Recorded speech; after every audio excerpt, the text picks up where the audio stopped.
Immanuel Quickley is set to make a massive amount of money this offseason. Or will the New York Knicks lowball him? Some reports have indicated that Immanuel Quickley's floor is $80 million, but his ceiling could be upwards to $100 million. The New York Knicks are already strapped for cap. They're already having to sign a couple of free agents this offseason. Potentially that's Josh Hart, who's gonna go ahead and decline his player option. And if he does, that means the New York Knicks have to commit even more money to potentially keep some bench players. We're gonna be breaking this down and so much more today. According to reports from the Hoops Hype podcast with Michael Scotto, Ian Bagley, and Steph Bondi. Again, these are three notable Knicks journalists, so I do believe what they got to say. They've said that Immanuel Quickley's floor is $80 million. That means he could potentially make $80 million at the very least, at the minimum. Or his ceiling could be $100 million. But thankfully, recently, Keith Smith from Sports Track let us know that Immanuel Quickley's value is gauged right now at around $84 million. But incentives could push that number all the way up to $90 million. $90 million potentially for somebody who does not start for the New York Knicks.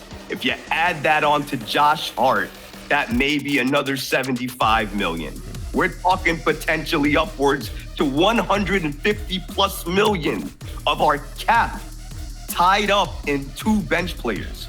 This is incredible. Jude, what do you think about this? We might have $150 million in cap tied up to two bench players. I don't want to say 150, because it's 150 over the terms of the contracts.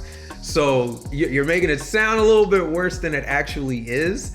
But at the same time, I'm on the same boat as you. Like, if you would have told me maybe right before the playoffs, hey, the Knicks are looking at giving $100 million to Immanuel Quickley, I'm saying, you know what? That's a lot of money, but I could be talked into it at that point. This is the peak of the Quickley insanity, the Quickley mania, where he's dropping these 38 points, he's dancing around in Boston and, making them look stupid and making us think, wow, we really got a player here. Not to say we don't, but you know what it is. You're a Knicks fan. And what are we? We're like, what have you done for me lately?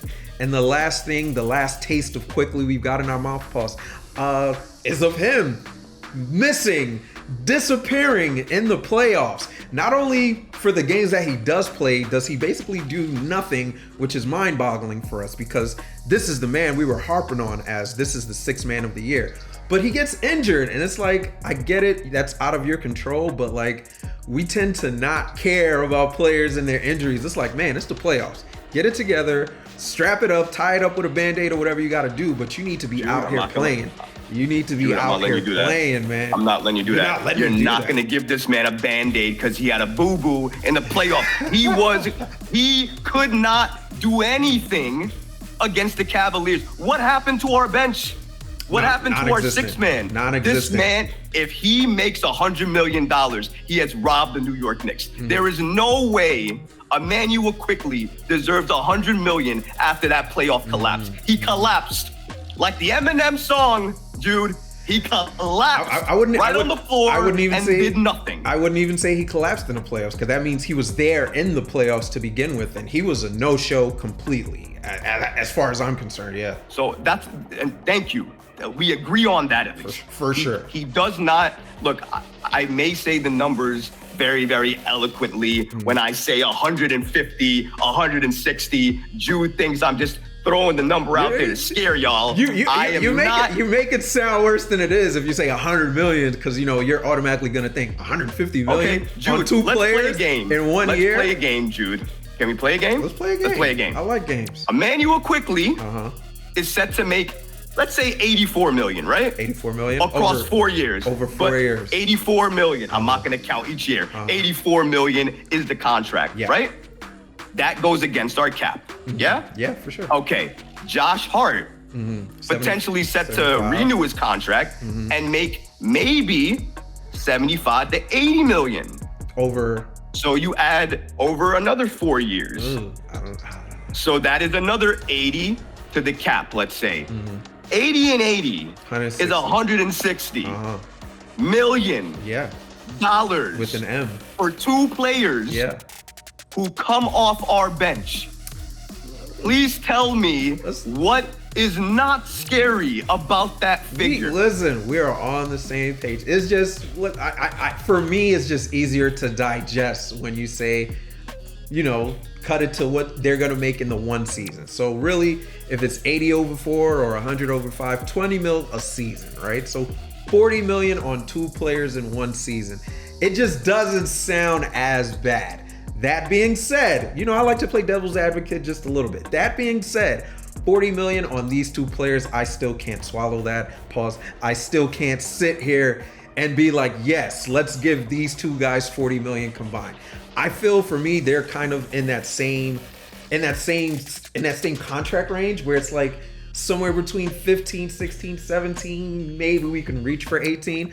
I'm good with a contract for 16 and you just give them a bunch of incentives, right? Go out there and earn it, right? Like, let's say we even throw you something like, oh, here's $1 million bonus if you make an all NBA team. You know, that's a reach for it, but it gives you something to work for, right? So if we give them those incentives, like make all NBA, make the all-star team, get $1 million for this and that, I'm good with that because you earned your 20 million at that point. But to just give you the 20 mil on the contract off the rip, I can't agree with that. As much as I love Quick, as much as I'll always say I'm captain of the Josh Hart fan club, I can't sit here and honestly say like, yo, let's give this guy 20 million every year for the next 3, 4, 5 years.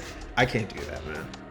I don't know why you're doing this, Jude. I don't know why you're trying to make the situation seem like it's not bad. Less dire? I don't know why you're trying to count by the year. You're making it. Okay. You're making it seem like these contracts are favorable. No. If they make these contracts, Jude, no. the Knicks will be cap strung for the next few years, and you could think any free agent in your head you want. Guess what, fans? They ain't got no money to sign nobody unless they make a superstar trade. So if that's what they're doing, then that's why they have all of those things. I'll tell you what it is. I like to play devil's advocate, right? Because for me, you're never gonna really solve a problem until you look at it from every angle, right? So we're looking at it through the lens of what is best for the Knicks, okay? Yes. We need to also look at it from what can actually happen, correct? So it's like, what can actually happen in this scenario is people are going to disregard the playoffs and say, oh, Quickley had a sprained ankle. That's why he didn't perform in the way that we thought. It's his first playoff. Which people? Some people. Listen, people? There are always people. There are always going to be people and naysayers and people that give you the benefit of the doubt. Right now, you're not going to give it to them, but I promise you, this is the scenario, right? Let's say another team comes in and they're saying, hey, Quickley, we saw what you did last season. Even though you disappeared in the playoffs, we're still a team that's, you know, we're not strapped for cash. We want to give you this 20-something million. So look at it through this lens and tell me, if another team comes with that offer at 20 million, are you saying goodbye Quickley, not thinking about it for a second after that? I'm saying goodbye Quickley. You're saying goodbye for $20 million. For $20 million? Mm-hmm. Just no thought. You want to whatsoever. pay Quickley $20 million? That's not what I'm saying. You know, I'm just saying at that point, it is something to possibly think about and consider. I already said where I stand on that. 20 million, that's the number for me where I'm like, nah, I don't want to do that. For you, 20 million might, you know what? Let me take a step back here. 20 million is obviously too high for me. I would pay Quickley under 80 million. That would be where I'd like it to be. What's the 80 million? What's the right number for you for Quickley? Probably 74. Under 72 maybe. Something like that. If you switch Josh, if you get over 4 years. Over 4. 74 over 4? Yeah. I mean, I don't know. I feel like I wouldn't be too mad at that. Listen, the playoffs matter, Jude. And listen, absolutely. I want to find these people you're talking about because I haven't met them yet. I want to find these people you're talking about who are giving Emmanuel Quickley excuses because I haven't ran into one of them. Not one. Not a single 74 over 4 years. That's basically like what, 18 million a season. Like that's not a far stretch from 20. So what about that 1.5 or 2 million? That's far stretch from 20. Okay, that's very like first of all, 72 million is probably like what, like 16? You said 74. Million a year? No, 72 to 74. 72 to 74. Probably 72. If I had to 72, really call it 72 is still 18 a year. 18. Okay. So you're thinking more 16. You're thinking more. Maybe I wanted lower than that. Maybe even lower than that. Then anything, maybe 16 million a year. I might even do 16 million a year because for me, that's a perfect spot for a player who's good in the regular season but can't show up at all in the playoffs. That's where your value is. So okay, because he didn't add anything to our bench. He took away our bench. He hindered our bench. Okay? So you have to look at that. So you as Knicks GM, you're also about to go talk to Julius Randle and saying, hey, we need to restructure that contract and give you a little less money then, right? I would love to do that. He's not going to do it though. But see, the thing is here's the realistic scoop that we have to loop people in. Because we obviously know what I want. We know what you want. Right. But what's the realistic take here? And a lot of people, it's all going to be, ain't going to like this, dude. It's all dependent on what the market is. I'm going to keep it real. Market value for a finalist of Sixth Man of the Year, somebody who had a regular season like Quickley did, his market value is around the $80 million mark. Right. And you know what? Because he was a finalist for Sixth Man of the Year, I'm thinking that the value that the Sports Track app went ahead and told us, around 84 million over 4 years, incentives over to 90 million. That sounds like the contract he's gonna get. You may not like that. I don't. You may hate that. I hate that. I'm borderline hate. Only because we've endured so many terrible contracts. Again, please, because you have this thing. You have this thing. No. You have this thing you like to do use the where you put words in my mouth. I'm absolutely not saying he's worth it. I'm just saying, although I'd be upset about it, I could understand that contract and I could live with it. The point I think for me where I'd become livid is if they give that contract to Quickley and then they give something similar to Josh Hart, because then it's like, all right, we're just throwing away money at this point. That's the point for me where it's like, all right, we need to do something different. This isn't good. Just like you said, we're going to make ourselves cash strapped playing two bench players 40 million in one season, or more than 40 million, right? So for me, that's the point where it's like, no can do. But if we're only going to give that to Quick, and then Josh Hart is going to take a semi-team friendly deal at that 15, 16 million a year point, I'm not the most upset Knicks fan. That's all I'm saying. You can shake your head all you want, but you know the reality of it. Who's taking the reality of it. Josh Hart's taking less money? He might. Listen, I just covered it. He does want some money, right? He wants to explore free agency and get a real feel of what it's like. When I hear that, to me, it just signals off that I want to see exactly how much money other teams are trying to throw. And the same token, on the same hand, he did say he wants to stay in New York. He's really good friends with Brunson. So I'm saying it's not completely out of the realm of reality that he would be like, you know what? I'll leave some money on the table to stay in this situation that's benefiting me in other ways. And then the other thing about New York, yeah, we might not give you all the money in a contract, but we're gonna help you get endorsements with this company, this company, this company, and it's gonna build you up to a point that you get way more than whatever that contract is worth, if you're worth it, that is. Josh Hart is set to make, I think, 13.9 million, on something his like current that. Contract, yeah. And he's going to decline that option. For more money, yes. So, right, for more money. Do not let Jude mislead you. I'm not misleading anyone. He is not taking less money. He is not taking less money for a longer-term contract. Possible. He's taking more money for a longer-term contract. It is possible. I just want to put that. I want to put that into your mental. It's going to happen. Listen, different things. What did I say? I didn't say give him the same contract he has now at 13 million every year. I'm saying you can give him more money. Just don't break the bank. Don't give him that 20 million as well. I think definitely much less teams out there that are going to be like, oh yeah, Josh Hart, we're going to give you 20 million. He's a great player, great for what we do, great defender. He does a lot of things really well, right? But I don't think he necessarily is elite at any part of his game for a team to be like, this is a guy that we can easily and happily pay $20 million every season, right? I'm just saying, if the Knicks were foolish enough to do something like that, no disrespect to Hart, but 20 million just seems like an outlandish number to me. The only way that it's feasible is like, yes, CBA is different. They're throwing more and more money around. I guess it's not completely unrealistic, but I just don't think we need to be giving him 20 million a season. We can give him 16, 17 mil. That's still more than the 13 you're making. And as I mentioned before, they can definitely say, hey, we got some sponsorship money for you too. Thanks for staying in New York. Here's a couple extra millions from the sponsorships. Yes, you're not getting it in the contract, but you can get this money right now. You're telling me if somebody says, hey, it's going to be less money over the total contract, but over the span of time that you're here, you'll make more money than any contract any of these other teams give you. You're not going to take that deal. And it's like more money in the right now.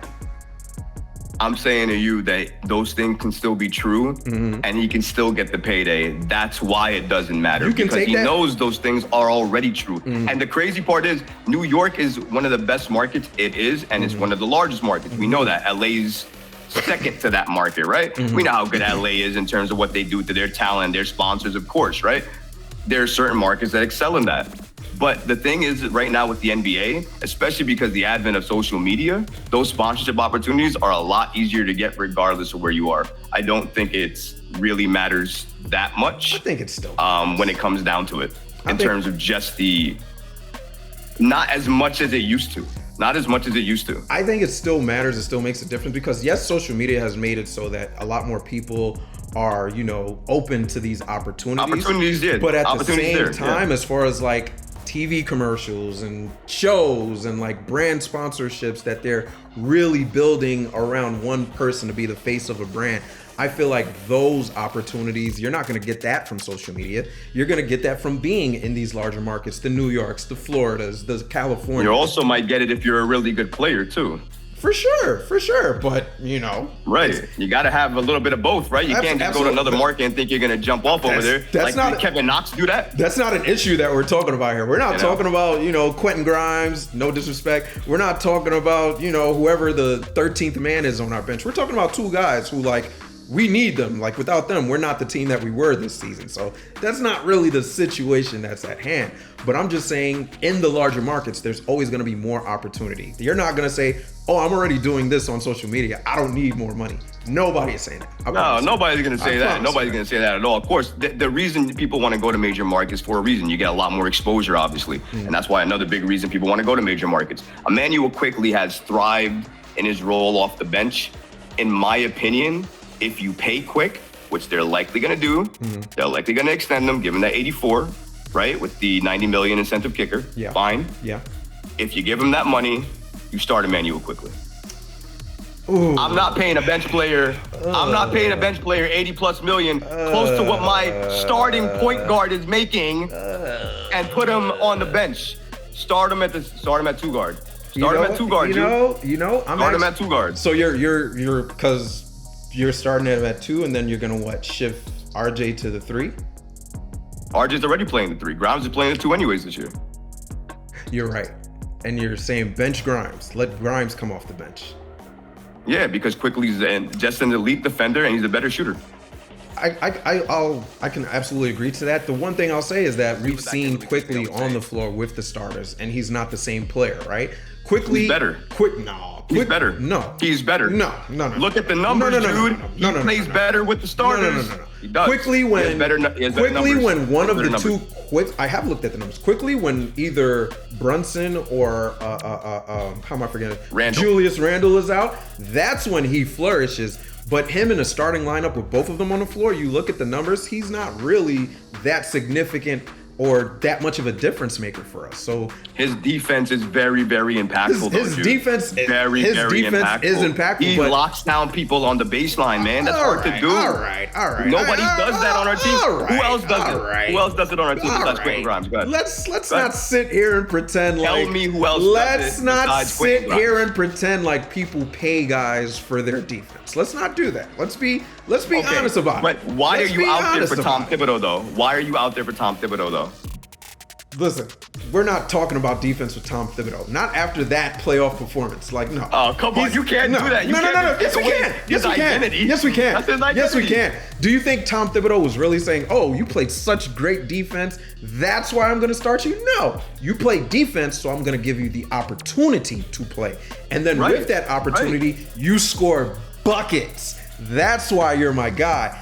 As much as Tom Thibodeau wants to be a defense-first guy, that's been failing, by the way. As much as he wants to be him, he understands, even at this point, okay, the NBA today, we need points. At every point, it's always been who scores more points than the other team. But especially in today's NBA, where there's less focus on defense and it's more so focused on getting that ball in the hole, shoot the three so we can make as many points as possible on every possession. That's what's really given Quickley that opportunity to become the player that he is right now. It's not because he plays great defense, don't get me wrong. It's certainly a welcome added bonus, but it's his ability to put points into the bucket, right? And when he's on the floor with both superstars, which is what would happen if he were to be a starter, his points are just not going to be the same. His niche was coming off the bench with that second unit and being the go-to guy with that second unit, right? And we saw it. Man. Brunson gets hurt, he steps in, he fills in, he does what? He goes off. That's what he got his bread and butter on.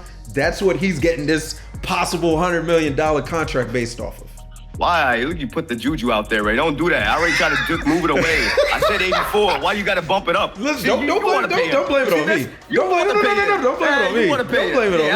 Don't blame it. Listen, as a Freudian slip. You can 100 million. Freudian slip. You can fight it as much as you want, but you already said it and slipped up yourself. The market is saying that's what he's worth. Is he gonna say you're basically saying what I said about Josh Hart, right? Is he gonna say, oh, I know that's what the market says I should get, but no, I'm gonna stay with the Knicks and take less money? He's not gonna say that, right? Listen, nobody's offering him 100 million besides the New York Knicks. So the New York Knicks are definitely not offering him that money. I hope to God they don't offer him that money. There's putting not the a bad bunch. juju out there and trying to rub it away. You can't rub it away, Jude. It's already out there. I didn't put it in. You put it out there first. Smoke. You put it out there first. In the smoke. I brought up a report. Okay, I brought up a report. All right, wasn't my opinion or thoughts. A report. And speaking on reports, let's go into another report here, okay? With Immanuel Quickley. Immanuel Quickley is coming off one of the best career years of the seasons for him. In the regular season, he's not performed better than this year. That's how good he's been. That's another reason why, fans, he's gonna get the bag. He getting paid. Ching ching, bling bling, it's all in his pocket, all in his bank. He's gonna go wife beater status with the freaking sunglasses on outside, talking his stuff with Obi Toppin. Yes, that man's getting paid. You can guarantee it. He's getting paid. Kind of off topic, but I kind of just wanna give like a little bit of comparison here. So Bruce Brown, how much would you pay Bruce Brown? Man, that's a good question. Would you say him and Hart for the Nuggets? Him and Hart are kind of like interchangeable. I would say that they're similar player. Definitely, they're every player or every man in terms of they can kind of give you a little bit of everything that you need. Absolutely. I think his value exponentially goes up if they win the championship. Absolutely. Yeah. I think that happens. So I think I can't really call his value yet, but I would say as of right now, it's in the same ballpark as Hart's contract would be. How much do you think Bruce Brown is getting paid now? And do you think he deserves, well, depending on how much you think he gets paid, do you think he deserves more money? Well, I know for a fact he's not getting paid a lot because he came from Brooklyn. And I know Brooklyn wasn't paying him almost anything when he was signed because he was a bench player before he turned into anything with KD and Kyrie. So I know he wasn't getting paid a lot. I don't know the exact number because I try not to follow any New Jersey Nets, but I think it's probably like, $5-6 million probably. And he probably plays like a $16 million player right now. So you would give him about $16 million a season? I would say, given his impact and what I've seen this season, again, you'd have to understand certain factors there. Obviously, we have to believe in him and think the play is going to continue, but all those things considered, yeah. Okay. So would you be okay if the Knicks are saying, Josh Hart, this contract is a little bit too much for us. You can go ahead and go.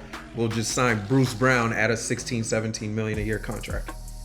Oh, here's the thing about that. I don't think you could make a argument right now that Josh Hart was the best trade in terms of fit this trade deadline. Maybe Kevin Durant obviously is still there. You mean the best of the trades from this year? Not the best in terms of talent, the best in terms of fit. I think that Josh Hart came into the Knicks and I don't think there's any player they could have added that fit the roster better. Obviously, Jalen Brunson didn't have that connection, and you saw it at work. They won so many games after they traded for him. Basically undefeated. They rode a hot winning streak when he first came in. Basically couldn't lose. And it's the way and the thing is too, like the shot creation that he did, I know in the playoffs, oh my God, it was almost like nauseating where he was faking driving baseline when there was nobody on him because he didn't want to take a damn three. But during the regular season, actually, once he got traded to the Knicks, his threes were like at 52%. He was shooting pretty high in terms of the threes. So absolutely. I love that. We needed the shooting that he gave us. He gave us a lot of assists. He was basically a 10-7-7 guy, which is amazing coming off the bench. So, I mean, how could you, it's hard to argue that replacing that with somebody else would give you the same stock because Bruce Brown may not be Bruce Brown under Tom Thibodeau. He's Bruce Brown under the Denver head coach, even though Mike Malone. Even though they're kind of interchangeable as far as players. As a skill set, sure, but in terms of how they respond to those things, that's not about skill set. That's about you as how mentally strong you are. Josh Hart wanted to play for Thibs. You know, I don't know if Bruce Brown wants to play for anybody. So I don't know if Hart. Oh, there were reports about it. No, there were reports about it. He wanted to play for Thibs. I mean, yeah, there are reports, but those are like things you have to say. Like nobody's gonna say, "Nah, I didn't really want to play for If you hate the coach that much that you got to go against some reports, I hear you. I'm just going based on what many players said that Tibbs is just a tough coach. That he's not necessarily a player's favorite coach. That I'm just going based. No, he's not. Look, listen. Just because Josh Hart likes him doesn't mean he's liked by the league. I'm just saying. It's been notoriously known that the players have voted, and the players voted him as one of the worst coaches they would not want to play with. So another reason why stars may not come here is because of who your head coach is. Let's remember that. But Tom Thibodeau is Mark Jackson if we're talking about the Knicks as if they were the Warriors. We're still waiting for our Steve Kerr. We haven't found him yet. Maybe Johnny Bryant's our Steve Kerr. Maybe there's another Steve Kerr out there for us that we're still waiting on. Maybe Ty Lue's our Steve Kerr. I don't know. I have no idea where our Steve Kerr is. But I can tell you right now, I'm not giving Tom Ty Lue. Thibodeau. I'm not giving Ty Lue that. I'm sorry. I've seen him with too many talented rosters going to waste. Give him a Clippers team that's broken down with Paul George and Kawhi Leonard being broken basically every year and kill the man for it. Is it more than the Knicks had? In terms of talent, absolutely. But if the Knicks had the same players, so you think he's going to do better with less talent? Do you think he's going to do better with less talent? He'd do better with healthy talent. Healthy talent. People who can set up people who don't know what load management is. He would do better with those players. I would reel it back in really quickly. I would say Immanuel Quickley may not be getting the $100 million contract, but $84 million, that sounds about right. And I think that's the number he gets paid this offseason. It's going to be a very interesting offseason to watch. Can't wait. I mean, listen, all I'm going to say, again, I'm not saying he deserves it or that I want to give it to him, but just open up to the possibility that that's something we might have to, we might have to eat it. Pause. Anyways, that's all we got for you on this episode, guys. Thanks a ton for tuning in. Please subscribe, like, comment, let us know what we got right. Let him know that Immanuel Quickley is going to get paid a lot more than he wants it to. But for now, I'm Jude. Go ahead, tell him your name. This is Troy. And this is Troy. Thanks for tuning in to Knicks Digest, guys. Peace. Peace out.